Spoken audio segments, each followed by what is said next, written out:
Everyone wants to be happy. That is just a universal truth, and I feel like I have been, throughout my life, trying to understand how happiness comes and goes and how we build a sustainable relationship with ourselves and our life. I have been alive for not that long, but I feel like I've learned some core things that I keep reminding myself of whenever I find myself in a depressive episode. And recently, I have been going through kind of this comparison mindset and thinking back to times when I was younger and thinking like, was I happier back then? Should I move back to this place? Should I be single again? Should I transform my life, what it looks like, so that I feel differently on the inside? And I feel like whenever I have these conversations with myself, I am now very aware that we are supposed to transform what's on the inside first and foremost, because no matter if you move to a new country or enter a new relationship or find a new job or pursue a new dream, it's the person inside, it's you, who is still going to be doing whatever that is, and you're still going to be having all of the issues, all of the narratives in your mind that you have had in the past. If you don't learn how to coexist with them and deconstruct them and just be happy where your feet are, right? And I feel like every time I come into this existential place where I'm like, do I just blow up my life to find happiness? I think about it, I process it, and I communicate with myself and with my friends and people around me. And it's these moments usually come when I haven't been communicating with myself. For example, when I'm not in therapy, or when I'm not journaling, or when I'm not just giving myself time to process what is going on in my life.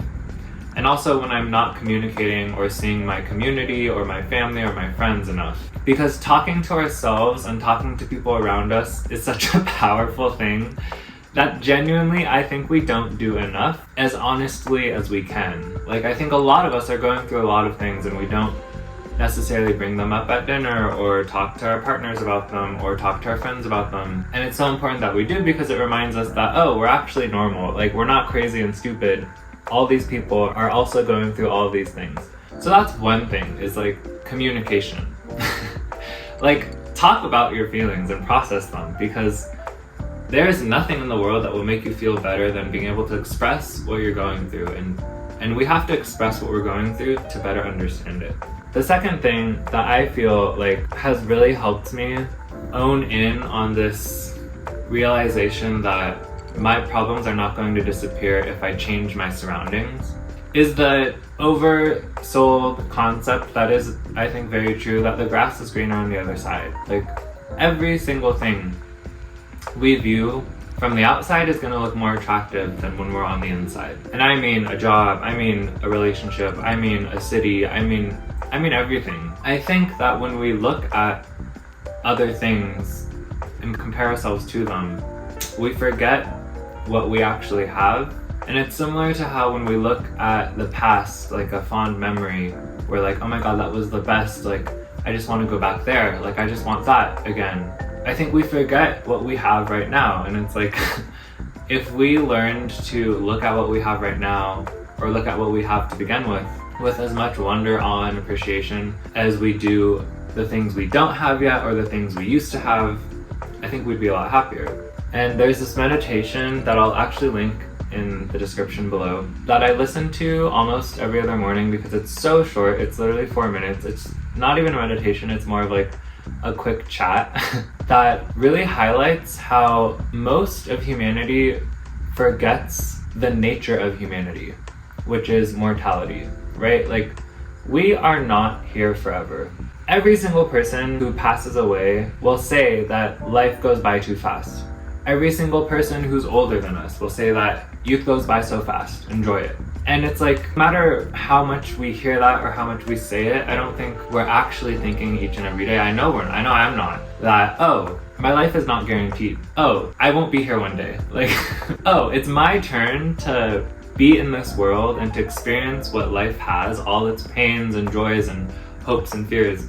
And there are millions of people who experienced it before me, but now it's my turn. This is my turn to do it. and this is the only turn I get. There's no rewinding, there's no magical ailment for immortality. And yet I feel like we think we are immortal. Like this meditation, it talks about this, how even though we don't actually think like we will never die, we also don't think that we will die. Like we're not consciously aware of the fact that we are mortal in each and every moment. And this meditation, this speaker, his name is Sadhguru, talks about how if we were aware of our mortality, we would only do what is necessary of us and of the people around us. For example, we would not fight with people, we would not worry about these things, we would not fall into anxiety spirals, because if this was our last day, all we would do is thoroughly love each other and ourselves as much as we could, right? I would not react to some little thing my partner did wrong or said and make a whole deal out of it and talk to him for hours about how he needs to be different and like XYZ, and vice versa. I would just unconditionally hold space for him and for myself and just love. Like just love. And I know that that view is very simplified and doesn't take into context the lived experience that we all have, right? Like we can't necessarily just act off of our impulses and behave as if we are going to die tomorrow, because most likely we aren't, right? Like we are probably in this life for a while and we have to do things that are necessary for a long life, like planning and working and making decisions that will impact our future in positive ways. But I think this little meditation and the concept of mortality, it doesn't have to mean like, okay, what if I were to die tomorrow? I'm gonna quit my job, I'm gonna travel the world, I'm gonna just eat all the food I can, I'm gonna drink as much alcohol as possible because I love wine. Like, no, it's not about leaning into your impulses. I think it's more about that train of thought, like doing what is necessary. Because a lot of what I personally suffer through is actually not that necessary. Like the whole existential spiral of like, should I move here? Should I be doing this? Should I be living as this person instead of myself? Should I be in this type of relationship? Should I be, could I be, would I be, should I be, could I be? It's like, none of that actually is necessary. That's all rooted in kind of this like desire to optimize my life, to create the best possible future, to make sure that I'm doing life right. Whereas if I kind of like draw the view back and I'm like, yeah, I'm living things that I'm not going to be living tomorrow, next week, 10 days, a year. So it's like I can fully enjoy them and I can be here for them and I can witness them and I can be a part of them and I can love them. And I am very conscious as to how I'm saying this. I don't think it's like the answer to everything's love. But it's like, to a lot of our problems, the answer to a lot of them, I think, could be we don't need to take everything so seriously. And when we're entering a spiral, we don't need to go into the spiral. We can kind of root ourselves to the present and bring ourselves back to the ground by acknowledging the things around us, by acknowledging the life that we're living, and by acknowledging the ephemeral nature of it all. Like, we literally aren't going to be here forever. A lot of the people we love are not going to be here in 10 years, 20 years, 30 years. And it's like, I think if we put our focus there, a lot of the things we're worrying about will melt into things that we're grateful for. And I think that is the answer to like a happy life. And in terms of like resistance and activism, because I am very aware that this world is not just love and roses and things that we need to be grateful for.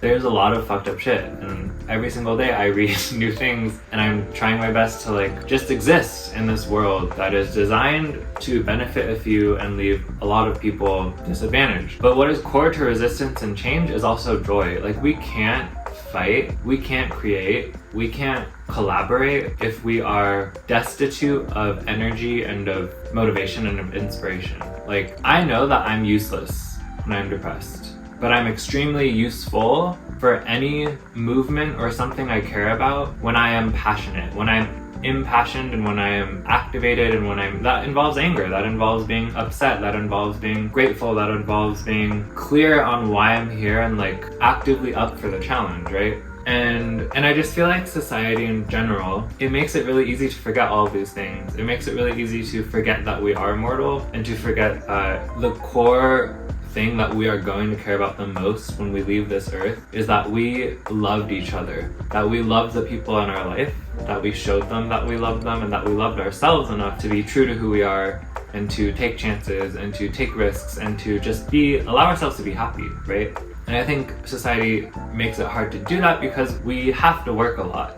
Like, we work a lot to just be able to pay for things and to be able to survive and take care of ourselves. We live in a fractured space where it's like we live in a small apartment alone or with one other person or with 2 or 3 other people, but it's still very fractured. Like, most neighbors don't know each other, right?